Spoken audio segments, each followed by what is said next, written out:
à la défense.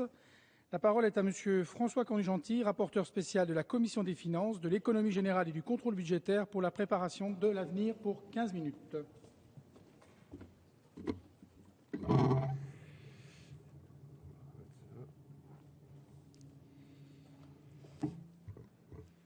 Merci, Monsieur le Président, Monsieur le Ministre, Madame la Présidente, mes chers collègues.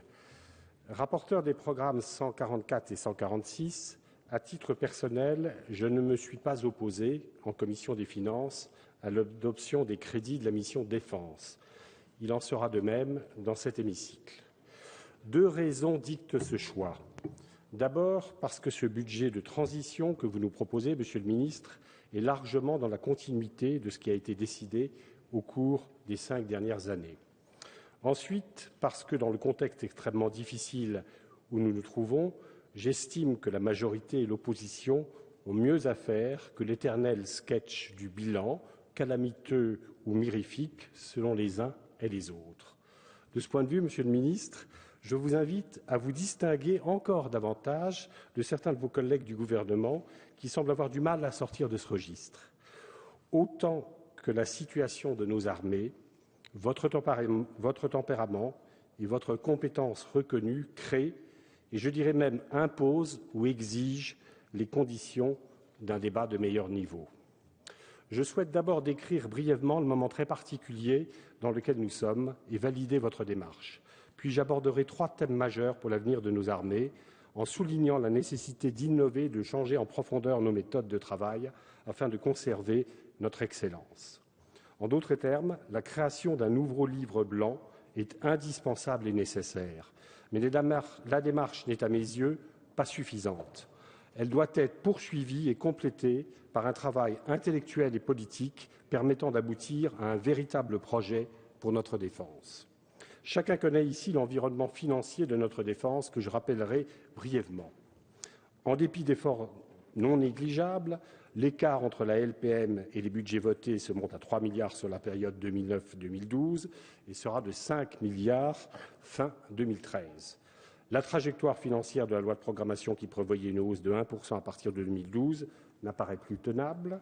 Enfin, si rien ne change, ce sont environ 50 milliards d'euros qui manqueront à l'horizon 2020. Quasi stable, votre budget privilégie le programme environnement et prospective de la politique de défense, avec une hausse relativement sensible des moyens alloués à la DGSE ainsi qu'aux études amont.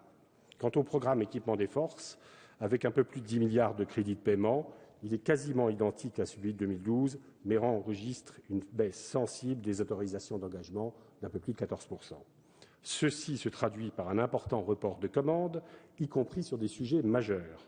Scorpion est en effet le programme phare de l'armée de terre. Quant à la rénovation du Mirage 2000, elle conditionne le format même de l'armée de l'air. Budget de transition donc, car vous proposez d'attendre les résultats d'un livre blanc actualisé pour faire les choix. La méthode n'est pas contestable et nul doute que l'ancienne majorité y fait de même.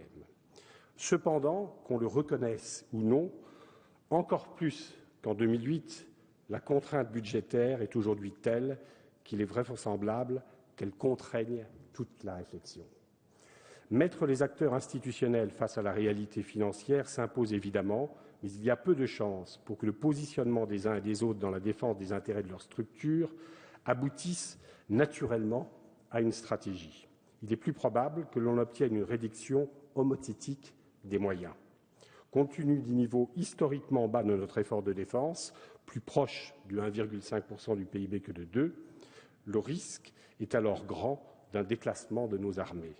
Le risque est encore plus grand de maintenir sur le papier des capacités que nous serions en réalité en train de perdre. Que l'on me comprenne bien, je ne critique pas d'avance le futur livre blanc dont je ne connais pas la teneur. J'estime au contraire que c'est une démarche utile après un budget de transition. Mais au point où nous en sommes, le cadrage budgétaire du livre blanc ne peut constituer à lui seul un projet ambitieux pour nos armées. Pour bâtir ce projet, qui nécessitera plus de temps, je souhaiterais que le livre blanc prévoie, dans ses conclusions, la mise en place de groupes de travail moins institutionnels, plus politiques, capable d'ouvrir des voies nouvelles. Je voudrais, Monsieur le Ministre, mes chers collègues, vous convaincre de cette nécessité dans au moins 3 domaines essentiels pour l'avenir de notre défense. Le premier domaine, c'est le nucléaire. Plus que jamais, je crois à l'utilité de maintenir et de moderniser notre force de dissuasion dans ces 2 composantes qui sont absolument complémentaires. Mais s'imaginer qu'on puisse le faire sans débat est illusoire. Il y aura un débat pour des raisons budgétaires. Le nucléaire représente aujourd'hui un quart des investissements de défense. Si rien n'est fait, il pèsera plus d'un tiers dans quelques années. Il y aura un débat pour des raisons politiques. C'est ce que nous allons voir dans quelques instants avec l'amendement de suppression déposé par nos collègues écologistes. Il y aura un débat pour des raisons diplomatiques, car bien des États se réjouiraient d'une banalisation du rôle de la France dans le monde. Autrefois, la ligne Maginot avait figé la doctrine militaire, structuré notre outil de défense et ralenti la modernisation de notre industrie. Évitons que la dissuasion, par son emprise budgétaire et doctrinale, ne devienne la ligne Maginot de ce siècle. Non pas qu'il faille sacrifier notre assurance vie, mais veillons à procéder au bon placement pour ne pas dilapider notre capital. Depuis des années, des options sont proposées par quelques spécialistes aux différents présidents de la République. Une transparence totale serait contradictoire avec le principe même de dissuasion. Il semblerait néanmoins utile, pour refonder dans la durée la dissuasion, d'élaborer tout d'abord une trajectoire budgétaire crédible et tenable sur le long terme.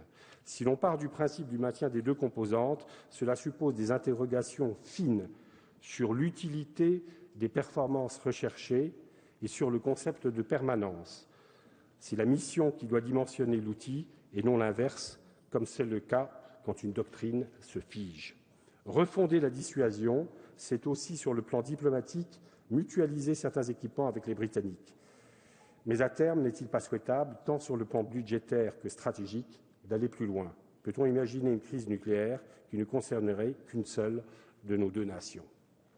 Au-delà du livre blanc, il faut donc concevoir des lieux moins confinés qu'aujourd'hui, où ces questions essentielles puissent être posées et étudiées sérieusement afin d'éclairer utilement les choix du président de la République. Il est un second domaine dans lequel je pense nécessaire d'aller plus loin que le livre blanc. Il s'agit de la coopération franco-britannique, déjà évoquée à l'instant pour le nucléaire. Il faut bien comprendre que cette coopération n'est pas une option parmi d'autres. C'est la seule qui puisse être structurante pour l'avenir, compte tenu à la fois de l'effort financier britannique et d'une conception de la défense proche de la nôtre. Bien sûr, à partir de ce noyau dur, d'autres coopérations seront toujours possibles. Certes, nous ne partons pas de rien. Le projet nucléaire est ambitieux, l'utilisation des matériels communs rapproche nos 2 armées, les exercices récents et les opérations en Libye démontrent notre capacité à agir ensemble. Le succès industriel d'MBDA est évident. Demain, l'utilisation commune de l'A400M et du RTT nous rapprocheront encore, et après-demain, peut-être, les drones.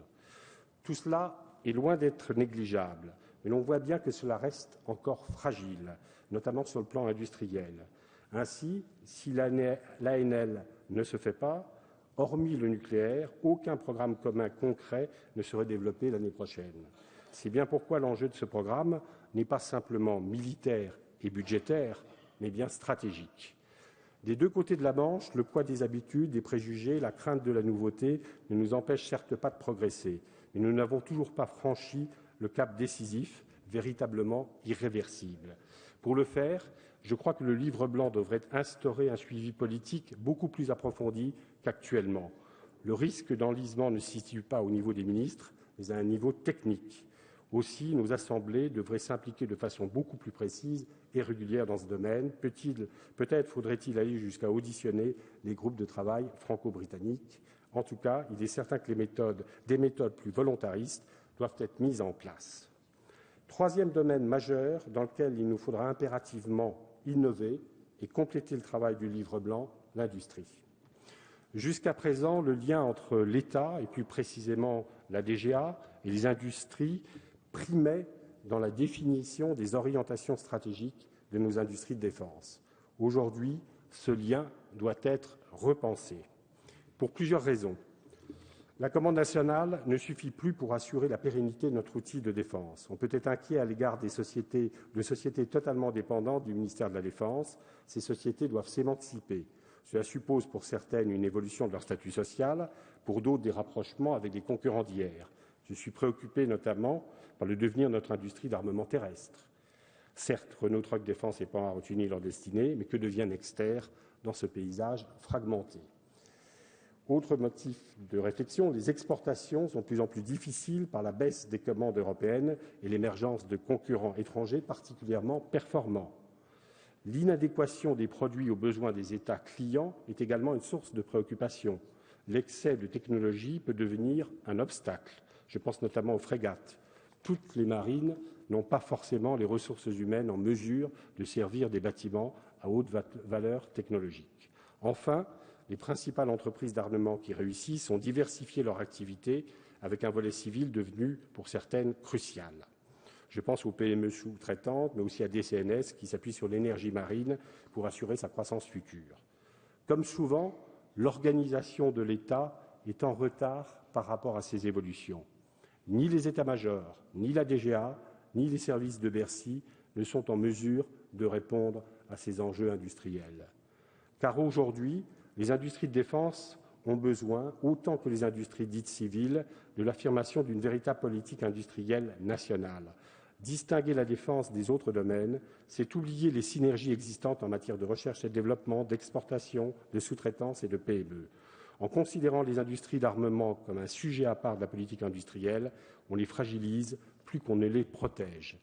Cela s'est vérifié lors de l'attribution des crédits du grand emprunt. Le refus jusqu'à ce jour d'accorder le bénéfice du grand emprunt pour le projet de supercalculateur, alors qu'il s'agit d'un enjeu stratégique tant pour notre dissuasion que pour les développements civils en matière de recherche et d'industrie, est totalement incompréhensible. Or, il s'agit d'un secteur où la France reste le seul acteur européen crédible. Il nous faut donc imaginer une nouvelle organisation institutionnelle et sans doute interministérielle intégrant la dimension stratégique dans une politique industrielle ambitieuse. Dans ce nouveau contexte, la possibilité d'exporter, l'acquisition d'une capacité d'excellence, y compris dans le civil, les enjeux diplomatiques doivent également devenir des critères pour engager ou non un programme d'armement. Monsieur le ministre, mes chers collègues, je conclurai en insistant sur un point. Avec la pression budgétaire accrue, la propension de chaque structure à se replier sur elle-même est grande. Elle mène inéluctablement au déclin. La facilité consisterait à masquer la perte des moyens et des capacités par un discours lénifiant. Bâtir un projet fort pour la défense suppose une vision large et un regard neuf sur les missions. Cette vision et ce regard ne pourront émerger qu'en dépassant le seul exercice du livre blanc. Ils doivent porter notamment sur les 3 priorités que je vous ai brièvement exposées. Monsieur le ministre, tant sur la méthode que sur ces projets, quels engagements êtes-vous prêt à prendre devant la représentation nationale? J'ajouterai aussi une question, parce que vous avez indiqué clairement que c'était un budget de transition. La manière de gérer la transition est importante. Je souhaiterais que dans les explications tout à l'heure, vous nous fassiez un point sur la fin de l'année budgétaire qui conditionne évidemment le budget 2013 des armées. Merci. Merci, monsieur le rapporteur spécial.